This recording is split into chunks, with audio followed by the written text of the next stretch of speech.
Russia and China working more closely together in the Arctic. 40% of our land mass is in the Arctic. That's quite frankly our front door. Welcome back to the Vancouver Resource Investment Conference.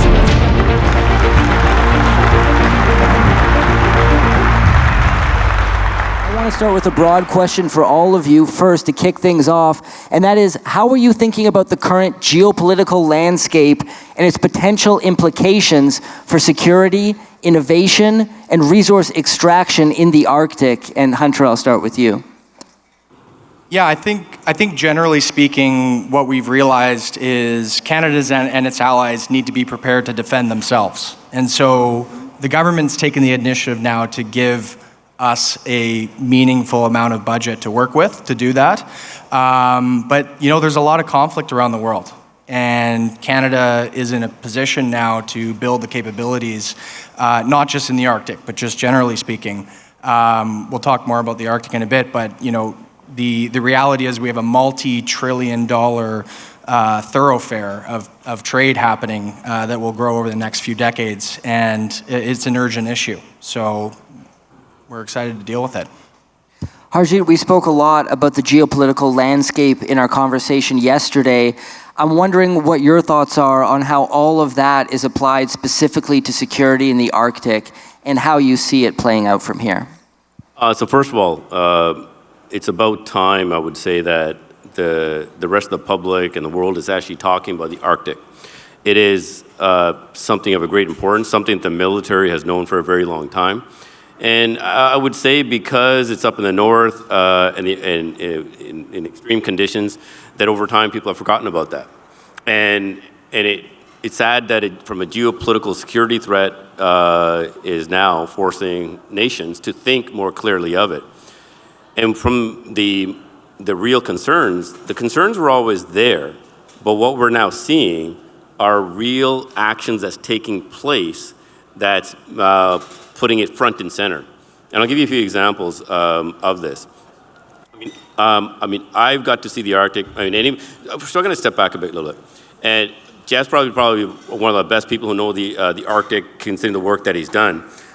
I can say that I've visited the Arctic pretty much every corner as possible when I was Minister of Defense. My wife used to work as a doctor in Nunavut as well. I remember visiting her the first time, and my mind was blown. And I said, wow, we as Canadians have no idea what it's like. And it opened up my eyes. And I said, every Canadian should go visit way up north to find out what is going on. And at the same time we're doing this, and the communities are living up there, there were security threats that were taking place.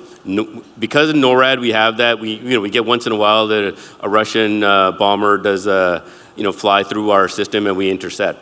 But there was a lot of other work taking place when it comes to the research that from a Russian perspective. China was also doing a lot of research. And so when I became Minister of Defense, I saw very clearly the patterns from the past on where they were going. And they were quite significant. And we needed to not only up our game in the Arctic from a military presence, but one thing I'm also sure is that anything that we did in the Arctic had to have the community there. Because if it wasn't for the community initially, we wouldn't have had that sovereignty. So there's a security piece to it, and we can talk about that a little bit later. But the community that actually live up there also need the appropriate support to live up there as well, because they're the one that actually originally gave us that sovereign ability. And Jeff, as a prolific mine builder in the Arctic, how are you viewing the current geopolitical landscape and how it affects the resource extraction business in that region of the world? So geopolitically, it's been a wake-up call for us here in Canada, and to realize the vast untapped resources that we have that we probably recognized better back after the Second World War, when we were, post-Second World War, talking about NATO 1958 and some of the construction that took place in the Arctic from a military perspective, but from a mining perspective, everything that everybody needs in the world comes from a mine. So that's just supply and demand. It's been phenomenal for us recently that, we've got to find these strategic elements, which includes things like copper and lead and zinc and everything else that we have in abundance. But what we don't have is infrastructure and the will. And the will is now changing. We're now getting the desire to build stuff and build it faster. And I'll give you an example. In 1994, when I was first introduced to the diamond space in the Arctic, which was to build Canada's first diamond mine at Ekati, from 1994 till 1998, that's how long it took from the geologists to give me their resource and me to turn it into a mine plan, permit it, mine, build, and operate, and pay itself off in 5 years from 1994 to 1998. The equivalent of a project today, you'd be lucky if that schedule could be done in 15 years. So it's not like we don't have the stuff and we know where it is, we just don't have the will. So geopolitically is really exacerbated us to start thinking about, we better shorten that cycle to meet the demand, but also to protect our north, which again, you know that more than 60% or 50% of the country is above the 60th parallel, of which 40% of our landmass is in the Arctic. That's where the opportunity is. That's quite frankly our front door. Not our backyard, but our front door, and we need to start taking it in consideration like it is. The opportunities up there are phenomenal, whether it's military and protection and the industry that goes along with it, the $12 billion of spending that's happening there in defense spending, the mineral development up there, the infrastructure, which is probably the most important thing that hasn't been dealt with since 1950 to 1960s, say, with the roads to riches. We're now looking at that today. It's airstrips, roads, pipelines, power lines, and ports. Those are all the things that we need to build anywhere in the country to get our resources to market, but especially in the landmass north of 60. So geopolitically, whatever. I couldn't care less geopolitically. I'm just glad somebody made enough noise to get us off our ass and get things happening. That's it. Great summary, Harjit. I would love to have you walk us through how the Arctic plays a key role in Canada's critical minerals strategy. What are the resources in that part of the world that could be a benefit to the Canadian economy, and what is being done to incentivize production, to incentivize investment in that part of the world? So first of all, I think those are in the mining sector, like Jeff talked about, the opportunities are there. But critical minerals wasn't even really part of the discussion earlier on for anybody outside of the mining sector. And reason we started looking at it, we started looking from a security threat. We were looking at where, and I say this bluntly, is China right now is the #1 refiner of critical minerals. How did it get there that we allowed this to happen? And obviously I don't know the answers to all of that. But at the same time, so my concern was like, if we want to have an impact, we have to now look at the critical minerals that we have. How do we quickly extract? How do we look at now putting the right research and development in the refining of these minerals, up to including government policies that potentially actually gives a guaranteed price so that a company can actually produce and survive, because otherwise you know that China's just gonna dump the market and bring the prices down. So strategies are being put into place because these critical minerals are so important. So imagine if we got into a conflict, and I'll put it into real perspective here. Imagine if we got into a conflict, some of the key components that we need, we would be relying on China if we had to do that. So it's very important for us to start extracting and also refining within our own countries. And I would say that's a pretty good start right now, the investments that are put into place. I think it's gonna be a lot more that is going to be needed in the Arctic. The complexity just to live up there, I mean, it's one thing to just live up there. When I visited Alert, our most northern habitable place on the planet, the science that's needed just to live up there was mind-blowing. So when we look at operating up there, it's not just as simply as, hey, let's just live up there. It is extremely complex. So any company that's going to be needed needs to think very clearly what they're doing. And I'd say this is, sure, we're part of Juno, but we're going to need way more companies with the right expertise, working together, working with government, and probably most importantly, working with industry and the local Inuit communities up in the north to make this happen. Well, Hunter, you partnered with Harjit to form Juno Industries to, quote, scale Canada's sovereign defense technology. Walk us through what that looks like, what's required to make that happen, and how the capital is going to be raised to make it a reality. Yeah, so the whole reason that we started Juno was really simple. We believe that Juno was sort of going to be a proxy for Canadian dynamism.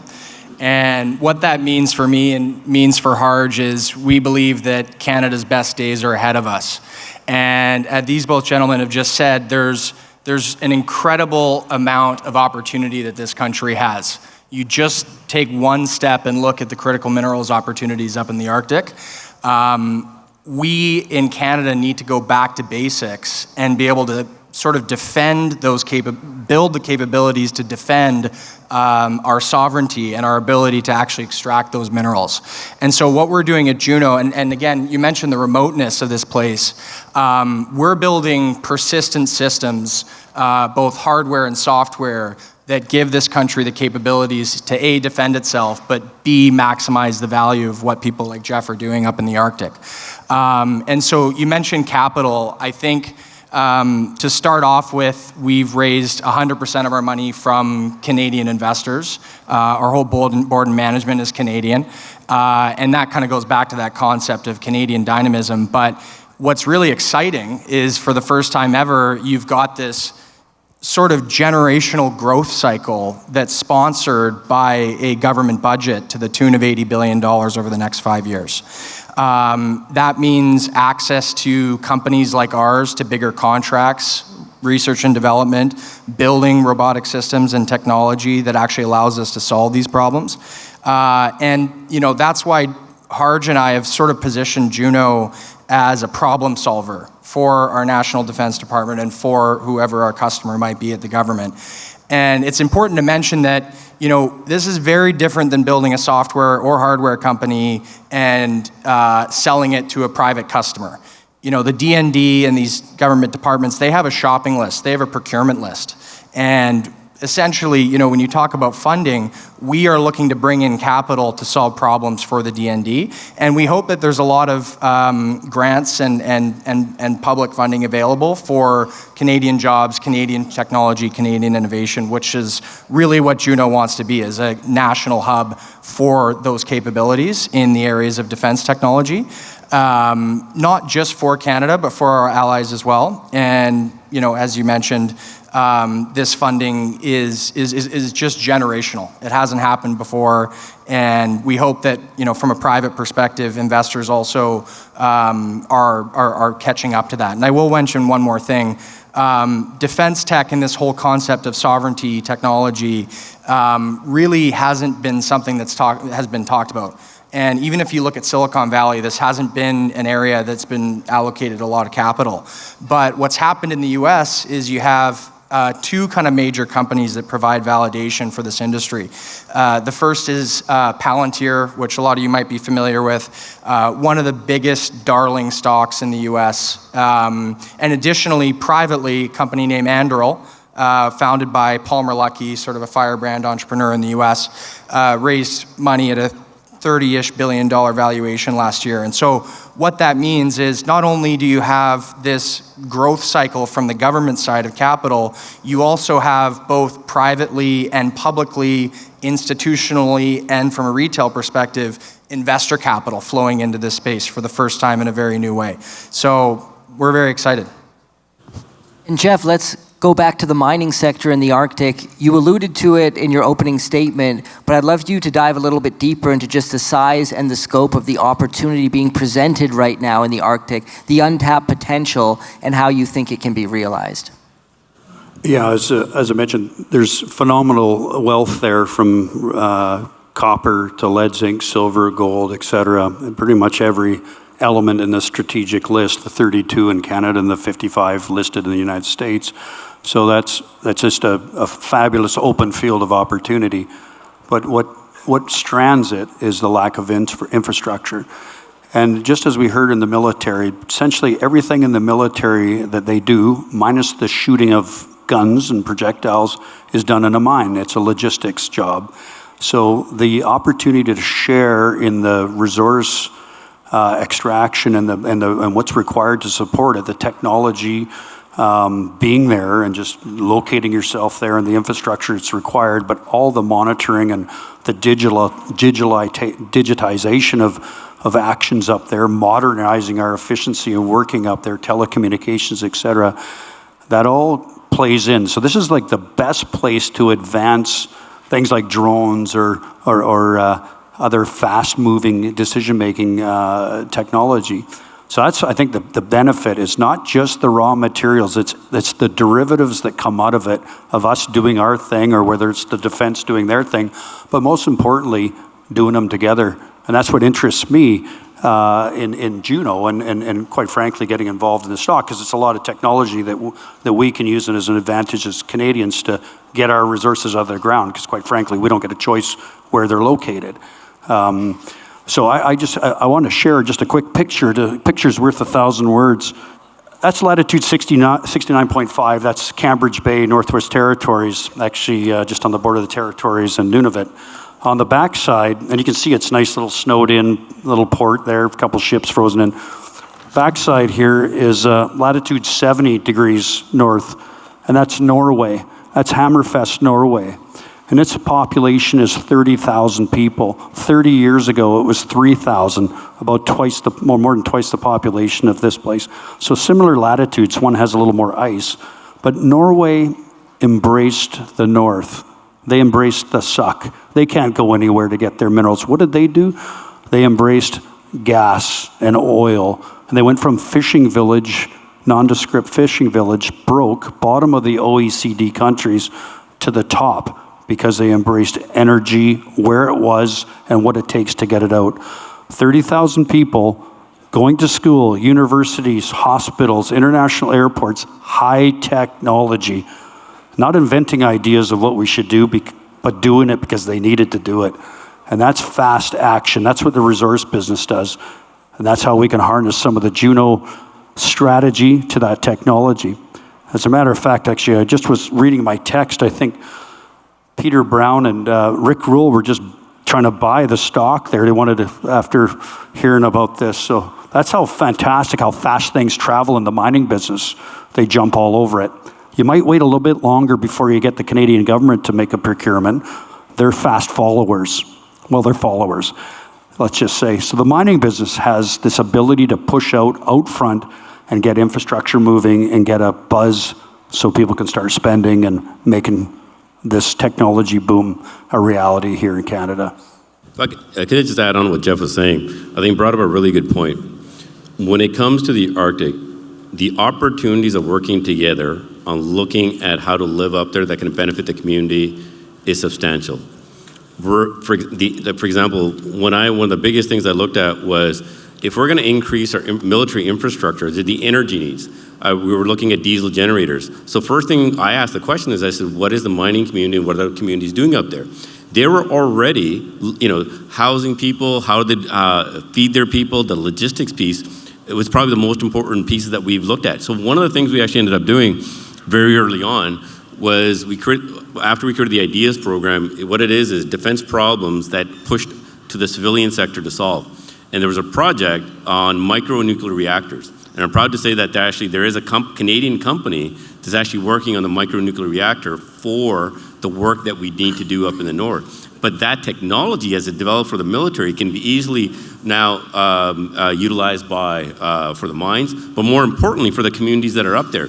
And without that energy, you're not going to get more people that are going to be living up there. So how do we increase the quality of life for the people to live up there? How do we actually work up there? It's going to be with those energy needs.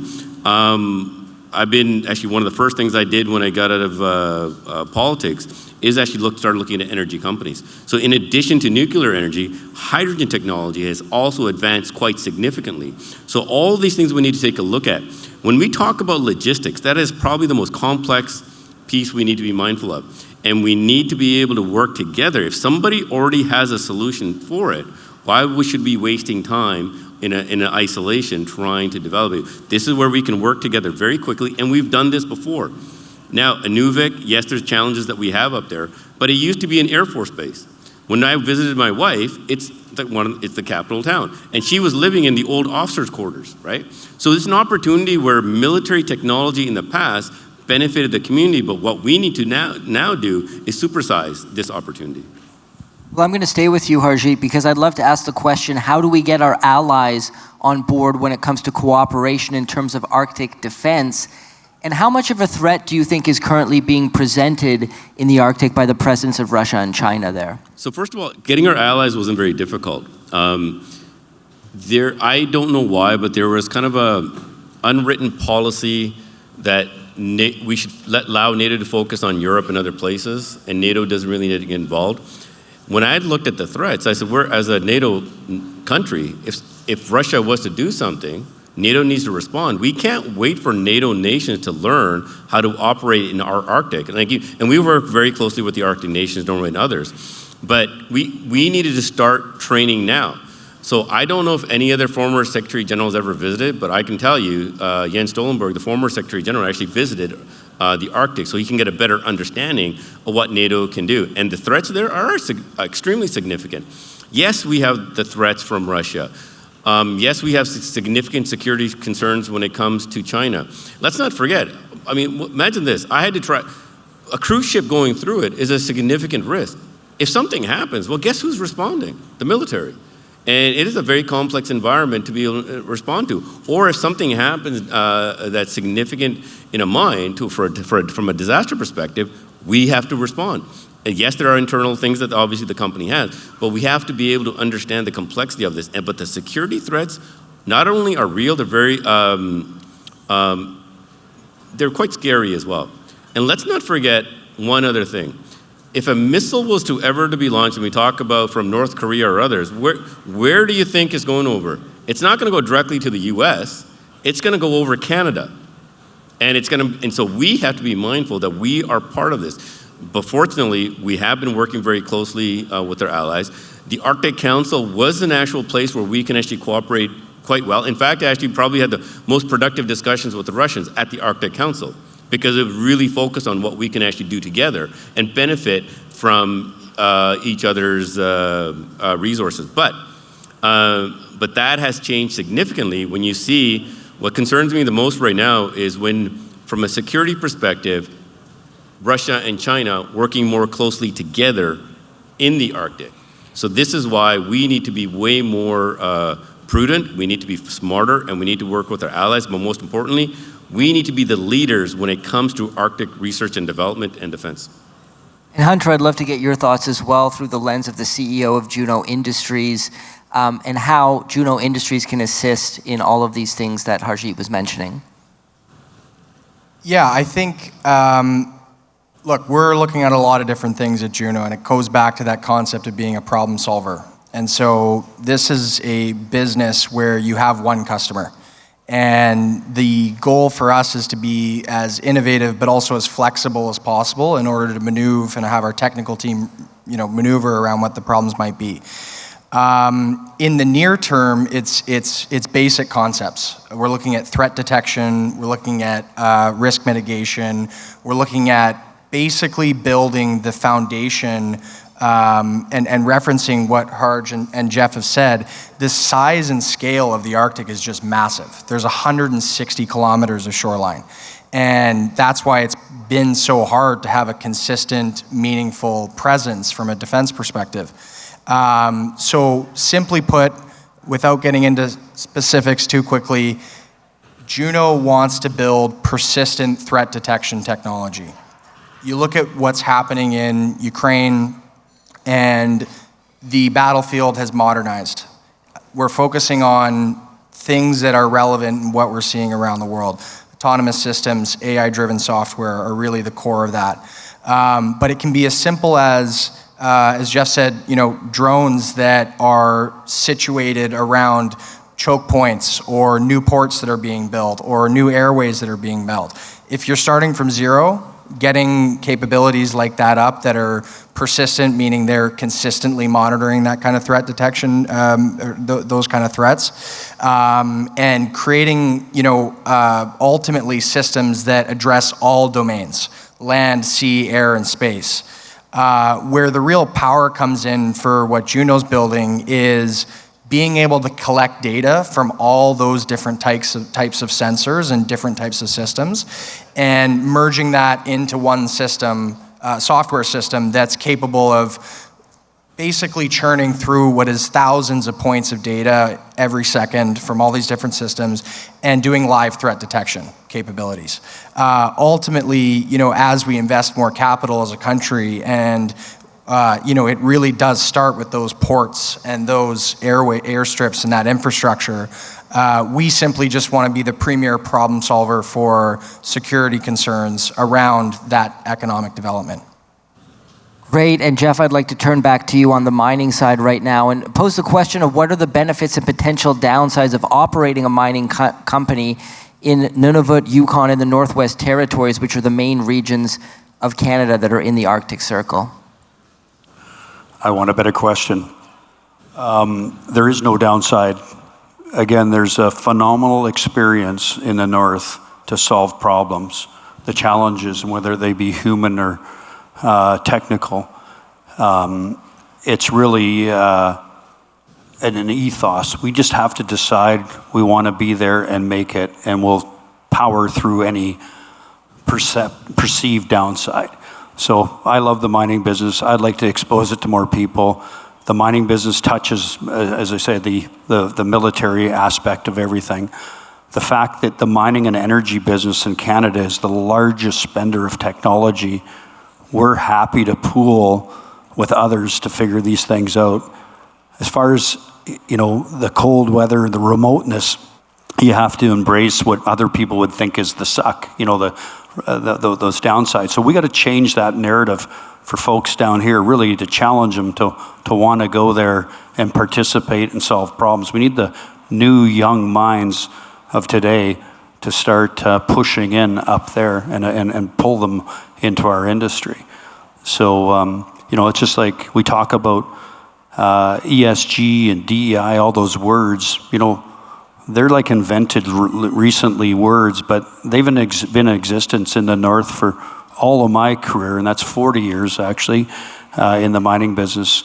First Nations, for example, we're the largest employers of First Nations in the country, the mining industry. 14,000 First Nations make their living in the industry. So that's a positive, not just from a DEI perspective, but these are the people that live there and want to be there and make it work. Whereas the perspective in the South is, I don't want to go up there because it's far away, it's cold, it's whatever. So we got to change that mindset. So there really is no downside in the industry, quite frankly. It's exciting, and nobody's shooting at us. So it's a pretty good place to go, to run to participate in. So I wanted a better question. I had to change the answer a bit there. No problem. Harjit, I'd like to end on what you believe are the biggest dangers if we don't invest enough in the Arctic over the next decade, and how might that hurt us globally? Just before I answer that question, I want to say if anybody hasn't had a chance to visit up there, it is utterly beautiful. It is an amazing place. The people are phenomenal, and the landscape, it's from an outdoors perspective. I remember landing in Alert and I get to see the polar bears, and then I realized how dangerous they actually were. You can't get close to them. So it's an amazing place, and every Canadian should go up there. When it comes to, let's put it this way, if we don't take our defense seriously, somebody will, when it comes to our sovereignty, we'll be operating in our space and we won't be able to do anything about it. Now, having said this, this is something that we've never let go of. I don't think, regardless of which party was in power, did put emphasis when it comes to some of the tools that we actually have. What we needed to do is increase the tools. We have amazing satellite technology. And so I want to be able to say is there's some stuff that in the high classified side, that the work that we do really we know what's up there, we can monitor it. But what we need to do is, as technology and the ice is melting, there are other challenges that we actually have and how to monitor things. As we have more people that go into the area, ships that are coming in disguised as doing something else, but they're actually really doing something different. How do we make sure that we have the right tools? And then, at the same time, when you have the passage actually going, do we have the tools in our own country to be able to respond when it comes to a search and rescue capability? We conduct exercises even if there's a plane goes down. There's a lot of contingencies that we have in place. But if you do not invest in the Arctic on the R&D side, you will be left behind.